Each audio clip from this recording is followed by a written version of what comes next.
안녕하십니까. 이성수의 재토크 시간입니다. 자, 우리가 재테크하는 데 있어서 부득이하게 부채를 써야 되는 상황들이 왕왕 있습니다. 자, 그런데요, 이 부채에 대한 개념을 자산으로 인식하는 통념이 우리 일반적인 사람들 사이에서 많이 깔려 있는데요. 문제는 이렇게 부채를 자산으로 인식할 때 자칫 심각한 함정에 빠질 수 있다는 점을 간과하는 경우가 많이 있습니다. 자, 오늘 이성수의 재토크 시간에서는요, 부채를 자산으로 보는 그 인식에 대해서 심각하게 다루어 보는 시간을 가져보도록 하겠습니다. 그래서 오늘 재토크 주제는 부채가 자산, 절대 자기 돈은 아니다 라는 제목으로 준비를 했습니다. 자, 이 부채라는 개념이 회계적으로 보게 되면은 자산의 일부로도 볼 수는 있어요. 왜냐면은 자산은 부채 더하기 자기 자본 이기 때문에 회계적으로는 부채가 자산이다 이렇게 이야기할 수도 있습니다. 하지만 이러한 생각은 자칫 자산의 성격에 괴리감을 반각할 수 있는데요. 그것은 무엇이냐? 부채는 결국 남의 돈이라는 점을 반각할 수 있다라는 점입니다. 자, 이런 문제로 인해서 우리가 투자하는데, 재테크하는 데 있어서 안정적일 땐 다행이지만 요동이 칠 때 그때마다 큰 낭패를 보는 경우가 많이 있습니다. 자, 이러한 경우는 이제 주식 투자에서 많이 나타납니다. 좀 공격적으로 투자하는 주식 투자자분 예전에는 많으셨습니다. 이런 분들이. 자, 이러한 분들과 대화를 하고 있던 중에 조금 쇼킹한 이야기를 들었습니다. 그것은 무엇이냐? 본인은 공격적인 투자자이고 지금은 자기 돈이 작기 때문에 카드 빚을 내서 그 돈으로 주식 투자를 하고 있다라는 이야기를 하셨습니다. 자, 그래서 좀 공격적으로 투자해서 빨리 불을 일궈야 된다라는 그러한 생각을 가지고 있었는데요. 자, 저는 그분한테 그랬죠. 연 이자율이 거의 10% 중반에서 20% 가까이 되는데 오히려 리스크가 너무 큰 거 아니냐. 결국은 남의 돈 아니냐. 그렇게 이야기를 했습니다만 부채도 결국 자산이 아닌가요? 라는 그런 반문을 듣고 말았습니다. 이러한 생각을 가지신 분들이 우리 사회에 은근히 생각보다 광범위하게 많이 있습니다. 자, 이러한 투자는 잘 되면 다행이지만 대부분의 경우는 결국 큰 낭패로 끝나는 경우가 대부분입니다. 결국은 이자에 쫓기고요. 그리고 자금 자체가 단기 대출 성향이 있기 때문에 쫓기는 투자를 할 수밖에 없습니다.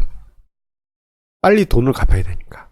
자, 결국은 그 쫓기는 마음 때문에 어떤 합리적인 투자를 하지 못하고 잘못된 투자 판단을 하게 되죠. 자, 결국은 잘못된 투자 판단은 빚만 남겨두게 되고 결국은 큰 재산상 손실을 만들 수밖에 없습니다. 자, 우리가 일반적으로 사람들이 생각할 때 빚은 자산이다 라고 생각하는 그러한 고정관념, 빚은 자산이다 이렇게 생각하는 고정관념이 빚이 남의 돈이란 것을 생각하면은 매우 심각한 논리적 오류가 있다는 점을 우리가 이 부분에서 생각을 할 수가 있습니다. 특히나 이 대출을 받은 부분이 만기가 짧은 대출이라고 한다면요, 이 부분을 자산이라고 생각했던 분들에게는 더 빨리 그리고 더 가혹하게 다가올 수가 있습니다. 자, 특히나 저 같은 경우는 이렇게 생각합니다. 3년 이하의 대출은 무조건 단기 채무로 볼 필요가 있다라고 저는 그렇게 생각합니다. 3년 하면 긴 거 아닙니까? 라고 생각하실 수 있지만 생각보다 빨리 찾아오는 시간이 바로 3년입니다. 예를 들어서 이러한 그 3년 이내의 단기 대출은 주식시장 뿐만 아니고 부동산 시장에서도 마찬가지예요. 자, 집주인이 세입자에게 전세를 놨다. 세입자에게 받은 전세보증금 생각해보면 2년 뒤에 다시 돌려줘야 되는 단기 채무입니다. 자, 그리고 주택담보대출을 받을 때도 3년짜리로 짧게 하시는 분들도 많이 계신데요. 자, 이런 경우도 대출 만기가 짧은 단기 대출이라고 할 수 있죠. 자, 그런데 이러한 대출 만기가 짧은 경우에는 뭐 자금이 잘 돌아갈 땐 다행입니다만, 본인의 자금 사정이 여의치 않거나 대외적인 여건이 불리해질 때, 본인 사정이나 또는 대외적 여건이 안 좋아졌을 때, 이게 심각하게 원치 않은 어떤 딜을 할 수밖에 없는 상황이 만들어질 수가 있습니다. 대표적으로 이제 역전세난이 발생했을 때 이러한 상황들이 많이 발생하죠. 세입자는 계속 돈을 돌려달라고 하고, 요즘은 세입자의 여러 가지 권리가 많이 보장될 수 있는 제도가 늘어났기 때문에 집주인 입장에서는 전세 보증금을 제때 안 돌려줄 경우에는 예상치 않은 여러 가지 이제 법적 문제라든가, 또는 세입자가 전세보증보험을 가입했다면은 보증보험공사로부터 심한 압박이 들어올 수가 있겠죠. 자, 과거 2008년 가을에서 2009년 봄에도 이러한 현상이 서울 전역에서 그리고 전국적으로도 나타났었습니다. 그때 당시 많은 집주인들이 전세입자의 전세금을 돌려주기 위해서 전전긍긍했었죠. 근데 대부분의 사람들이 그거 좀 버티면 되는 거 아니에요? 라고 생각할 수 있지만, 그 순간에 뭔가 잘 맞아떨어지지 않을 때, 자금이 잘 회전이 되지 않고 대외적인 여건, 경제 여건이 안 좋아서 힘든 상황이 됐을 때는 매우 충격적으로 다가올 수 있고, 심한 경우에는 원치 않은 가격에 여러분의 자산을 매각해야 되는 그런 상황이 벌어질 수가 있는 것입니다. 자, 이러한 상황은 뭐 갭투자자분들 같은 경우는 더 현실적으로 발생할 수 있는 문제인 것이죠. 하물며 2년짜리도 이러한데, 뭐 카드 대출이나 마이너스 대출이나 주식담보대출처럼 짧은 만기, 이 대출 같은 경우에는 더 큰 리스크로 여러분들에게 뭐 2년 뒤가 아니고 단 몇 개월 만에 현실 속에서 매우 강력한 재산 손실과 더불어서 압박을 가하게 될 수가 있습니다. 자, 그래서 우리 일반적으로 생각할 때 부채 이꼴 자산이다, 이러한 생각을 갖기 위해서는요, 이 부채의 성격이 최대한 자기자본 성격을 가져야 됩니다. 개념이 너무 어렵습니다 라고 생각하실 수 있는데요, 쉽게 이야기를 드리자면, 부채가 만기가 엄청나게 길면 자기자본의 성격을 가질 수가 있어서 안정적인 자산이 될 수가 있습니다. 대표적으로 뭐 대기업들 같은 경우 보면요, 몇몇 대기업들이 영구채라고 하는 만기가 무한대인 채권을 발행을 했습니다. 뭐 이 영구채에 대해서 회계학교에서는 이게 자본이냐 부채냐에 대한 논쟁이 계속 있습니다.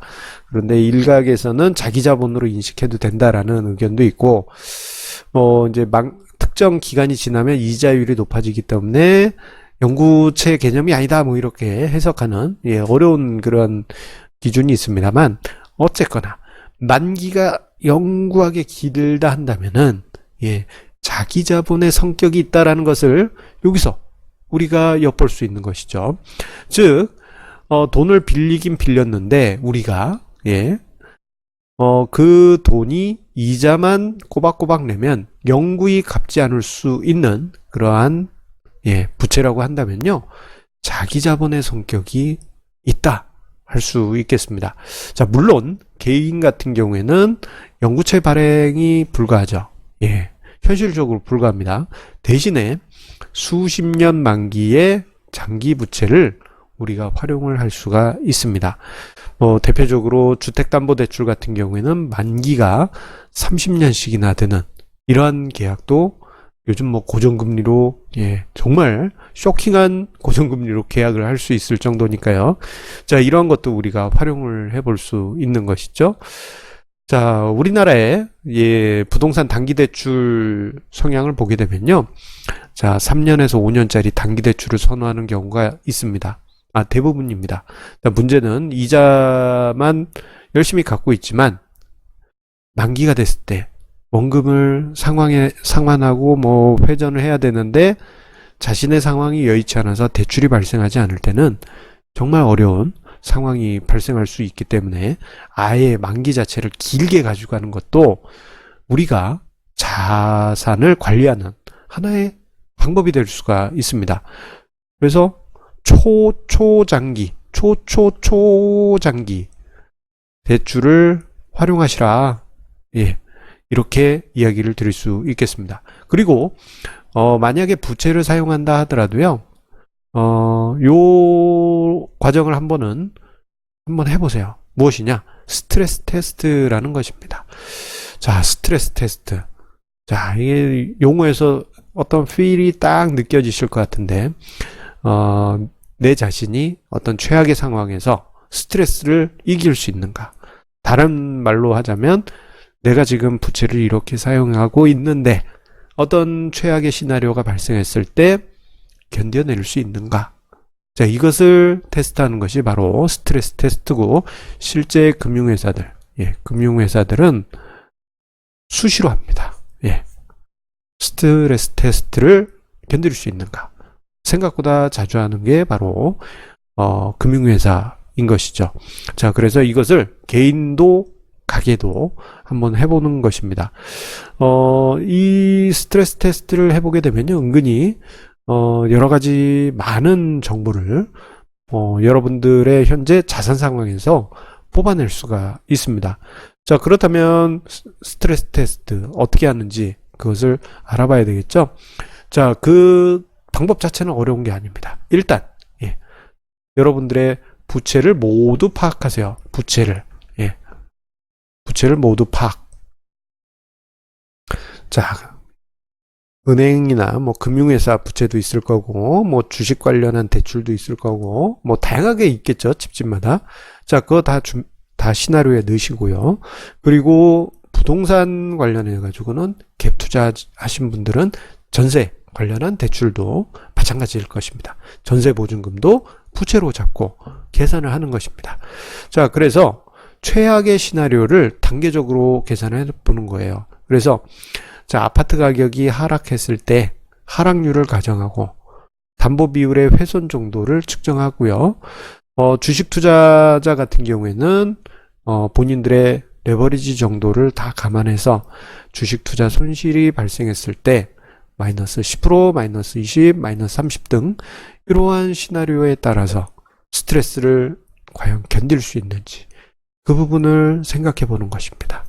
자, 이렇게 스트레스 테스트를 하는 과정에서 최악의 시나리오에서도 견딜 수 있다면요, 여러분들의 레버리지 정도는 적절한 수준이다라고 평가를 할 수 있을 것입니다. 자, 이렇게 하게 되면요, 여러분들이 부채를 자산으로 활용할 수 있는 능력을 가지시게 되는 것이에요. 그러기 위해서는 앞서 언급드린 것처럼 부채를 최대한 만기를 길게 가져갈 필요가 있고요. 그리고 스트레스 테스트를 통해서 이 부채에 대한 여러 가지 최악의 시나리오도 견딜 수 있는 방안을 찾을 수 있고, 그리고 스스로도 이겨낼 수 있다면 여러분들의 부채는 자산으로서 활용할 수 있을 것입니다. 그래야지만 어디 가서 부채가 자산이네 하고 이야기를 하지, 단기 부채만 바글바글한데 이게 뭐 사람이 돈 관리하려면 부채도 자산으로 생각해야 됩니다. 그렇게 얘기해서는 안 됩니다. 무조건 부채는 최대한 길게, 그리고 스트레스 테스트 상황에서도 이겨낼 수 있는 정도일 때만 진정한 부채가 자산이 될 수 있는 상황이란 점 다시 한번 강조드리겠습니다. 자, 항상 저의 재토크 그리고 증시토크 영상 함께 해주시는 우리 애청자님들께 감사드립니다. 자, 저의 영상에 구독, 좋아요 버튼 꾹 눌러주시면 저에게 큰 힘이 되겠고요. 주변에도 저희 영상 공유해 주신다면 그분들께도 재테크에 큰 도움이 되지 않을까 싶습니다. 자, 그러면 다음 시간에도 좋은 주제로 이성수의 재토크 찾아뵙도록 하겠습니다. 감사합니다.